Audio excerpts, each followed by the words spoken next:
Salam saudara pemirsa, sebelum saya menyampaikan firman Tuhan untuk saudara-saudara sekalian, saya menyanyikan sebuah pujian yang pas untuk kondisi kita sekarang ini. Dan nyanyian didasarkan pada Ayub pasal 38 ayat 7 yang menyatakan bahwa ketika Ayub dalam kesulitan dan pergumulan, ada bintang-bintang yang menyanyi untuk kemuliaan nama Tuhan.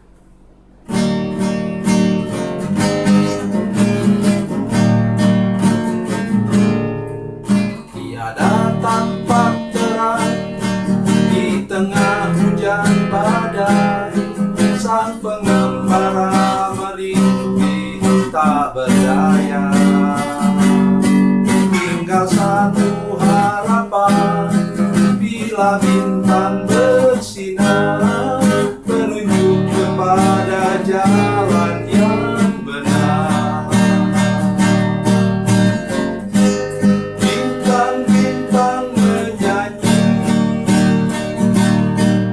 nyanyian surgawi, membangkitkan nikmat hidup ini, 1000 tahun lagi.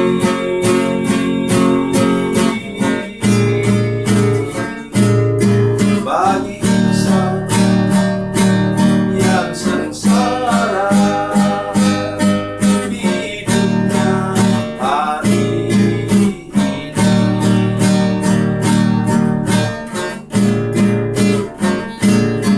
satu pandang bintang di celah kabut gelap, ini muncullah harapan dalam hati. Walaupun ku sendiri, ku tahu Tuhan ada, Allah Bapa pencipta bintang itu. Bintang-bintang menyanyi nyanyian surgawi,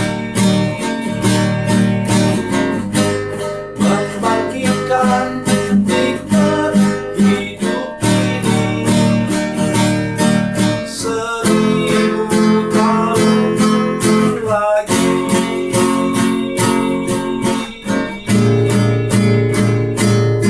Bagi insan yang sengsara hidupnya hari ini.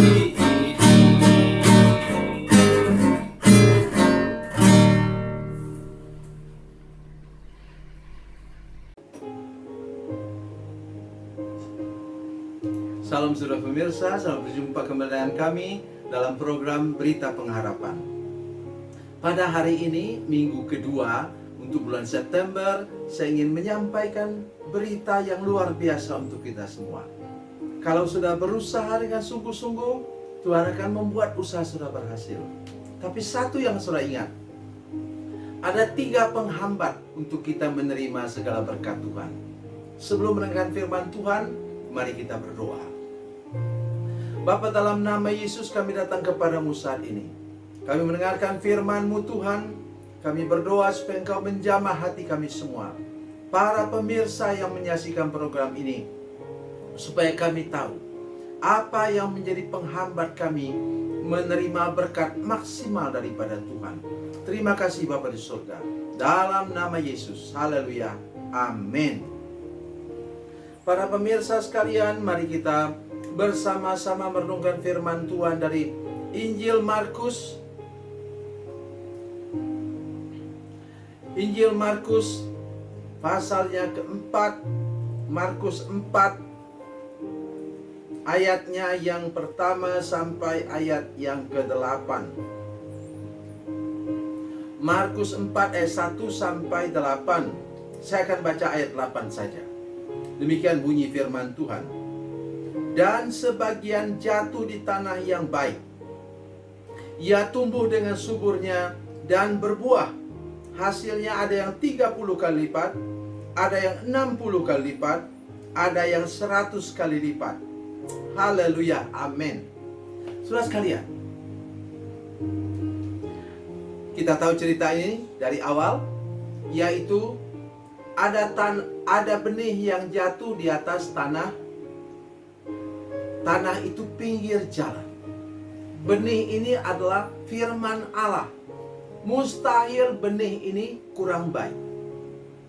Tapi yang menentukan adalah tanah tempat dia ditaburkan. Tanah itu ialah hati kita semua. Hati saudara-saudara pemirsa semuanya. Saudara sekalian, saya ingin menyampaikan sebuah kebenaran hari ini. Tanah yang adalah pinggir jalan itu adalah memang bukan sawah. Jadi dia jatuh ke atas tanah yang salah, ke atas lahan yang salah. Itulah pinggir jalan. Saudara sekalian, bisa saja tanah kita menjadi seperti pinggir jalan. Satu, karena kita tidak suka kepada pendeta yang khotbah.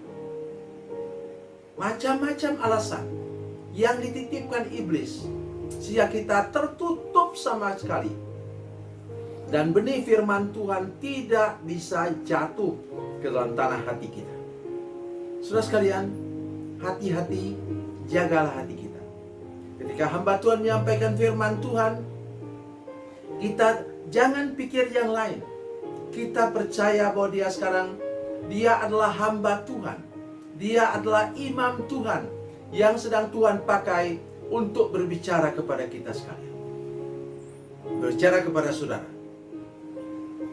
Terimalah firman Tuhan dengan sukacita. Yang tanah kedua apa? Tanah kedua ialah tanah yang berbatu-batu. Ini batu bisa benar-benar batu. Batu apa? Batu jimat. Tapi juga bisa batu itu hati yang keras. Di permukaan seolah-olah dia bilang, ya firman Tuhan. Tetapi keluar dari gereja, dia mulai mikir-mikir. Jangan-jangan pendeta Tuhan dibohong ya. Silakan pendeta mau bohong, mau apa kek. Itu tanggung jawab dia di hadapan Tuhan. Tetapi firman Tuhan adalah firman Tuhan. Terimalah benih itu dengan sukacita. Dan bagaimana caranya? Tadi pinggir jalan tuh dipacul, dibajak jadi petak sawah. Jadi yang batu bagaimana caranya?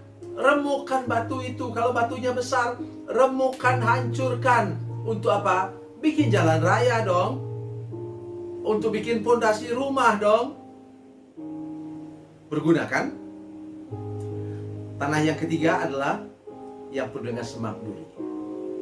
Ya. Saudara sekalian, kalau saudara anak petani sudah tahu, tidak ada satu sawah pun yang tidak harus dicabut rumputnya. Kalau tidak, memang tidak akan ada hasil. Paling tidak ada hasil yang maksimal. Caranya ialah apa? Disiangi, dicabut rumputnya. Saya ingat ibunda saya yang kekasih, yang sekarang sudah di surga bersama dengan Tuhan. Ibu saya orang yang super rajin. Dia cabut rumputnya 2 kali. Yang pertama ialah apa? Yang pertama dia cabut rumputnya ketika ini sudah mulai besar. Yang kedua dia cabut rumputnya kapan? Dia cabut rumputnya ketika mendekati panen. Sehingga hasil padi kami luar biasa bagus. Itu caranya supaya menghasilkan. Yang keempat adalah yang kita baca tadi. Luar biasa saudara sekalian. Dan sebagian jatuh di tanah yang baik. Ia tumbuh dengan suburnya dan berbuah. Hasilnya ada yang 30 kali lipat, ada yang 60 kali lipat, ada yang 100 kali lipat. Ini bukan 30%, 30 kali lipat. Kenapa? Ia jatuh di tanah yang baik. Bagaimana tanah itu bisa menjadi baik? Tanah itu diolah, dibajak, ya, dicangkul, dialiri dengan air sehingga menjadi tanah yang lembut. Terus kemudian apa? Kalau ada rumput disiangi. Begitu cara kita merawat hati kita, sehingga benih firman Tuhan selalu tumbuh dan menghasilkan buah yang luar biasa. Saudara pemirsa, tolong ingat firman Tuhan ini dengan baik. Periksa hati kita setiap minggu. Setiap minggu periksa hati kita. Sebelum kita ke gereja, sebelum kita beribadah kepada Tuhan, mari kita sungguh-sungguh benar-benar disiapkan hati kita dengan persiapan yang terbaik. Ya. Ada orang yang mempersiapkan diri untuk kebaktian kalau sudah apa? Kalau sudah mau perjamuan kudus. Tidak, saudara sekalian. Mari kita menyiapkan diri setiap hari Minggu. Buat tanah hati kita menjadi tanah yang lembut, tanah yang subur, dan siap untuk diberkati oleh firman Tuhan. Dan firman Tuhan itu bertumbuh dan berbuah sangat lebat. Tujuannya apa? Supaya hidup kita menjadi berkat bagi sesama dan orang lain. Karena melihat hidup kita, mereka pun mengikutinya, menjadi saksi baginya, teladan baginya, dan seluruh warga gereja kita bertumbuh, berbuah, dan diberkati secara luar biasa. Tuhan Yesus memberkati, Tuhan Yesus baik. Mari kita berdoa. Bapa, dalam nama Yesus kami bersyukur untuk firman Tuhan ini. Kami berdoa supaya hati kami semua disiapkan oleh Tuhan, dibersihkan oleh Tuhan, diluruskan oleh Tuhan, supaya hidup kami dapat menerima firman Tuhan dan hati kami menghasilkan buah yang banyak, dan kami dapat menjadi berkat bagi banyak orang lain, kesaksian hidup bagi orang lain. Terima kasih Bapa di surga, dalam nama Yesus kami berdoa. Haleluya, amin.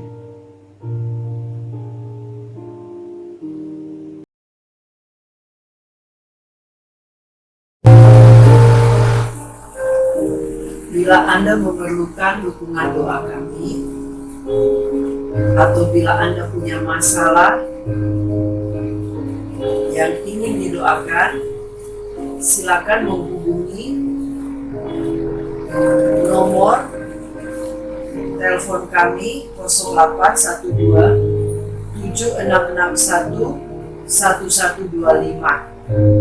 Dan bagi Anda yang berada di luar negeri, silakan menghubungi +62 812 7661 1125. Tuhan Yesus memberkati, Tuhan Yesus berkati.